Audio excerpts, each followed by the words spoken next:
Hi viewers this is friend welcome back our YouTube channel. Present అయితే మనము Kurnool bus స్టాండ్లో అయితే ఉన్నాము. ఈరోజు నేను కర్నూలు నుంచి గుంటూరుకి అయితే ట్రావెల్ అయితే చేస్తున్నాను. కేఎస్ఆర్టీసీ నాన్ ఏసీ స్లీపర్ బస్సులో నాకైతే బస్ 10 గంటల 20 నిమిషాలకైతే ఉంది. అలాగే నాన్ ఏసీ స్లీపర్ బస్ నాకు తెలిసి కర్నూలు నుంచి గుంటూరుకి కూడా అదొక్క బస్సే ఉంది. గంగావతి నుంచి విజయవాడ వెళ్ళే బస్ కూడా మనకు కర్నూలులో అవైలబుల్గా ఉంటుంది, కానీ దానికైతే రిజర్వేషన్ లేదు కర్నూలు నుంచి. ప్రజెంట్ 10:30 మన బస్సు 10:20కే రావాలి, కానీ 10:30 అయినా రాలేదు. వాళ్ళ నెంబర్ నాకు మెసేజ్ ద్వారా మనకు పిఎన్ఆర్ నెంబర్, సీట్ నెంబర్తో పాటు డ్రైవర్ నెంబర్ కూడా ఇస్తారు, కాబట్టి మనకు ప్రాబ్లం అయితే లేదు. కాల్ చేస్తే 10:40కి వస్తుందని చెప్పినారు. మన బస్ 10:40కి ఎగ్జాక్ట్ టైంకి అయితే వచ్చింది. మన బస్ ఇదే కళ్యాణ కర్ణాటక సరిగా నాన్ ఏసీ స్లీపర్ బస్. కొత్త బస్ అయితే కాదు, ఓల్డ్ మోడల్ టైపే. నౌవేడేస్ కర్ణాటక వాళ్ళ బస్సెస్ చాలా బాగున్నాయి. కొత్త కొత్త బస్సెస్ని కూడా ఇంట్రడ్యూస్ అయితే చేస్తున్నారు. బళ్ళారి టు విజయవాడ బస్ ఇది, కానీ మనం గుంటూరు వరకు ట్రావెల్ అయితే చేస్తున్నాము. ఒకవేళ మీరు బళ్ళారి నుంచి విజయవాడకు వెళ్ళాలనుకుంటే కూడా ఈ బస్సు బెస్ట్ ఆప్షన్. బళ్ళారిలో సాయంకాలం అయితే అవైలబుల్గా ఉంటుంది. Charges also not working. నాకైతే కర్నూలు నుంచి గుంటూరుకి బస్ టికెట్ ఫేర్ 650 రూపాయలు అయితే పడింది. ప్లాట్ఫామ్ నెంబర్ 14 అయితే వెళ్తుంది మన బస్. ప్రజెంట్ అయితే 15 పక్కన. ఎగ్జాక్ట్లీ 10 గంటల 50 నిమిషాలకైతే మనము కర్నూలు సిటీ నుంచి అయితే బయలుదేరుతున్నాము. నెక్స్ట్ స్టాప్ నందికొట్కూరు, ఆత్మకూరు, దోర్నాల అయితే స్టాప్ ఉందన్నారు, కానీ నందికొట్కూరులో, ఆత్మకూరులో బస్ స్టాండ్లోకి అయితే బస్ అయితే వెళ్ళదు. టికెట్ ఫేర్ మళ్ళీ ఒకసారి చెప్తున్నా. కర్నూలు నుంచి విజయవాడ ట్రావెల్ చేయాలనుకుంటే మీరు లోయర్ బుక్ చేసుకున్న, అప్పర్ బుక్ చేసుకున్న 720 రూపాయలు అయితే పడుతుంది. నేను గుంటూరు వరకే బుక్ చేసుకున్నా కాబట్టి నాకు 650 రూపాయలు అయితే పడింది. కర్నూలు నుంచి గుంటూరుకి డిస్టెన్స్ 320 రూపాయలు.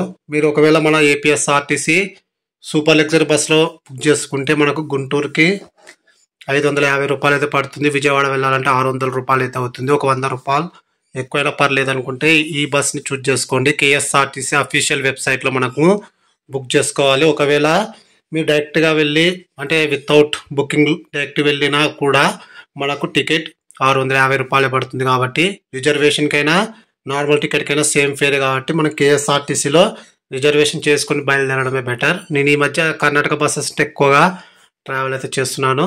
ప్రజెంట్ అయితే మనం కర్నూలు సిటీ నుంచి అయితే బయలుదేరి చాలాసేపు అయింది. నియర్ బై మనము ఎక్కడ రాజ్విహార్ దగ్గర అయితే ఉన్నాము.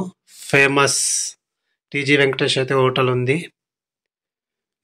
హోటల్ మౌరియన్ చాలా ఫేమస్ కర్నూలులో. అక్కడే మనకు ప్యారడైజ్ బిర్యానీ కూడా లభిస్తుంది. ప్రజెంట్ అయితే మనము రాజ్ విహార్ దగ్గర అయితే ఉన్నాము. Let's start our journey.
రాత్రి 11 గంటల 45 నిమిషాలకైతే మనం నందికొట్కూరు నుంచి అయితే వెళ్తున్నాము. బస్ స్టాండ్ అయితే వెళ్ళడం లేదు, బస్సు డైరెక్ట్గా ఆత్మకూరు సైడ్ అయితే వెళ్తుంది.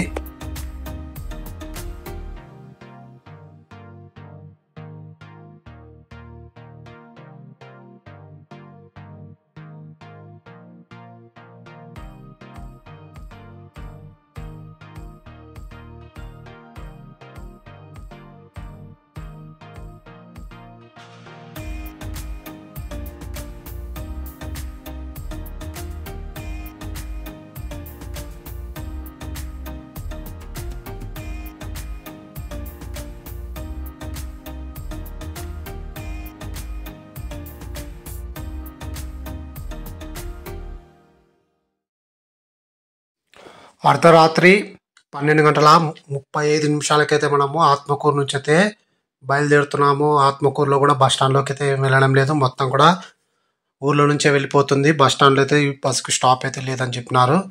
Next stop Dornala. దోర్నాలలో మనకు ఘాట్ సెక్షన్ ఉంటుంది, అలాగే నల్లమల ఫారెస్ట్ ఎంట్రన్స్ అన్నీ కూడా వీడియో అయితే చూపిస్తాను. రాత్రి బేలుకొని షూట్ చేస్తున్నాను. కొంచెం చూడండి వ్యూస్ ఎలా ఉన్నాయో కింద కామెంట్ సెక్షన్లో తెలియజేయగలని ఆశిస్తున్నాను.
ఫారెస్ట్లోకి అయితే మనం ఎంట్రీ అయితే ఇస్తున్నాము. ముందు వెళ్తున్న బస్ కర్నూలు నుంచి విజయవాడ వెళ్ళే night rider AC sleeper cum seater bus.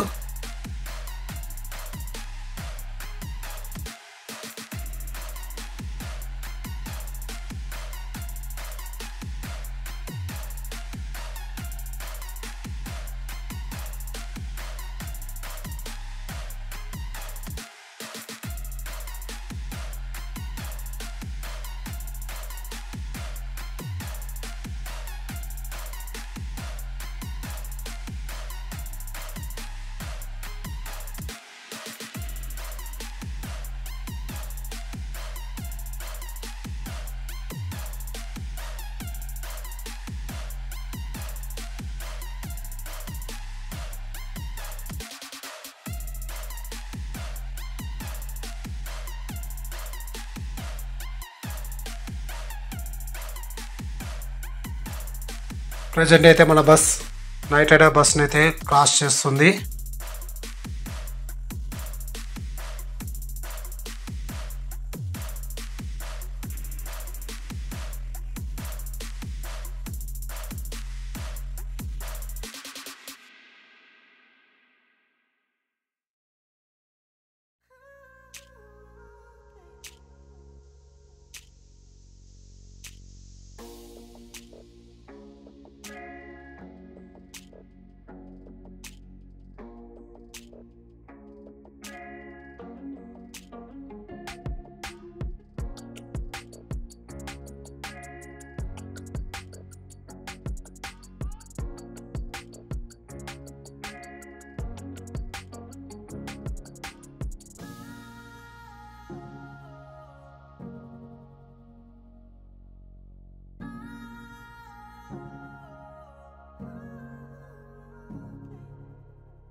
అర్ధరాత్రి 2:10 దోర్నాలకైతే చేరుకున్నాము. ఇక్కడ నుంచి మనం లెఫ్ట్ తీసుకుంటే శ్రీశైలం అయితే వెళ్ళొచ్చు. స్ట్రైట్గా వెళ్తే మనము నరసరావుపేట, వినుకొండ, గుంటూరు మీద విజయవాడ అయితే చేరుకోవచ్చు. అదే మార్గం మనం శ్రీశైలం వెళ్ళేది. నైట్ పూట బస్సులు అయితే అక్కడ ఆపేసారు. టోటల్గా ఘాట్ సెక్షన్ క్లోజ్ ఉంటుంది. మార్నింగ్ 6 గంటలకైతే బయలుదేరాల్సి ఉంటుంది. కర్నూలు నుంచి శ్రీశైలం వెళ్ళే బస్సెస్ అన్నీ కూడా, అలాగే విజయవాడ నుంచి శ్రీశైలం వెళ్ళే బస్సెస్, అలాగే మార్కాపురం నుంచి లేదా ఒంగోలు నుంచి వచ్చే బస్సెస్ అన్నీ కూడా నైట్ హాల్ట్ అక్కడే ఉండిపోతాయి. తర్వాత మార్నింగ్ 6 గంటలకైతే శ్రీశైలం ఘాట్ అయితే ఓపెన్ అయితే చేస్తారు. కాబట్టి మనం 6 గంటల నుంచి 8 లోపు అంటే 2 అవర్స్ లోపు మనము శ్రీశైలంకి అయితే చేరుకోవచ్చు. మనం చేసిన ఘాట్స్ రోడ్ కంటే ఆ ఘాట్ రోడ్ ఇంకా ఎక్కువ ఉంటుంది. ఇప్పుడు నల్లమల ఫారెస్ట్లో నేను చూపించిన వీడియో కొంచెమే, ఎందుకంటే మరీ లెంతే అవుతుందండి. దానికి సంబంధించిన ఇంకో వీడియో నేను 2 డేస్లో, ఈ వీడియో పోస్ట్ చేసిన 2 డేస్లో నేను పోస్ట్ చేస్తాను. అది ఒక 15 నిమిషాల వీడియో. వ్యూస్ మాత్రం చాలా బాగున్నాయి. అర్ధరాత్రి అయితే మేలుకొని మరీ షూట్ చేసిన వీడియో ఖచ్చితంగా ఆదరిస్తానని అనుకుంటున్నాను. ప్రజెంట్ అయితే నేను టైర్డ్ అయిపోయినా. ఇప్పటికే టైం 2:20 పైన అవుతుంది. డైరెక్ట్ నర్సరావుపేట లేదా గుంటూరులో అయితే కలుస్తాను.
ప్రజెంట్ మనం నరసరావుపేట కూడా దాటేస్తున్నాం. నరసరావుపేట సిటీ అది. నరసరావుపేటకు తెల్లవారుజామున 4:30 చేరుకున్నాము. ఇంకా బస్సు నాన్ స్టాప్గా రైడ్ జరుగుతుంది కాబట్టి ఎక్కడ కూడా డిలే అయితే కాలేదు ఈ బస్సు. మెయిన్గా నాకు ఇక్కడ డిసప్పాయింట్ అయింది ఏమంటే ఛార్జింగ్ సాకెట్స్ ఏం పనిచేయడం లేదు. ఓల్డ్ స్లీపర్ బస్ వేగం అయితే బాగుంది, కానీ లోపల బస్ మెయింటెనెన్స్ కొంచెం మళ్ళీ బస్సుని అప్గ్రేడ్ చేస్తే బాగుంటుంది వేరే నాన్ ఏసీ స్లీపర్ బస్సెస్తో. ముందర ఏది నందికొట్కూరు నుంచి విజయవాడ వెళ్ళే బస్సు, అలాగే ముందర ఏపీఎస్ఆర్టీసీ నైట్ రైడర్ బస్సు అనుకుంటాం. ఇది ఇప్పుడు మనల్ని క్రాస్ చేసింది. అప్పుడు మనం దూరాల దగ్గర క్రాస్ చేసినాం కదా ఘాట్ సెక్షన్లో. చేంజింగ్లో అయితే ఉన్నాం ప్రజెంట్.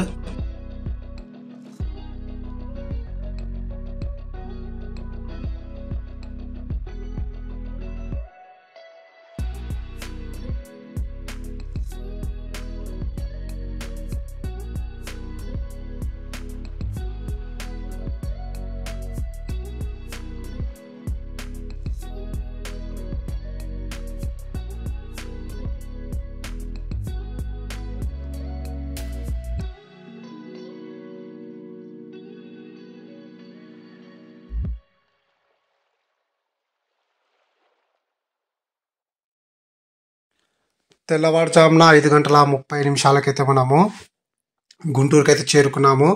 బస్ అయితే గుంటూరు బస్ స్టాండ్లోకి అయితే వెళ్ళదంట, బయటనే దింపేసి స్ట్రైట్గా వెళ్ళిపోతా అని చెప్పినాడు. నేను కూడా ఓకే అన్నాను, ఎందుకంటే మనం రైట్ సైడ్ వెళ్తే గుంటూరు బస్ స్టాండ్కి అయితే చేరుకోవచ్చు. వీడియో వస్తే ఖచ్చితంగా లైక్ అయితే చేయండి. Thanks for watching my video.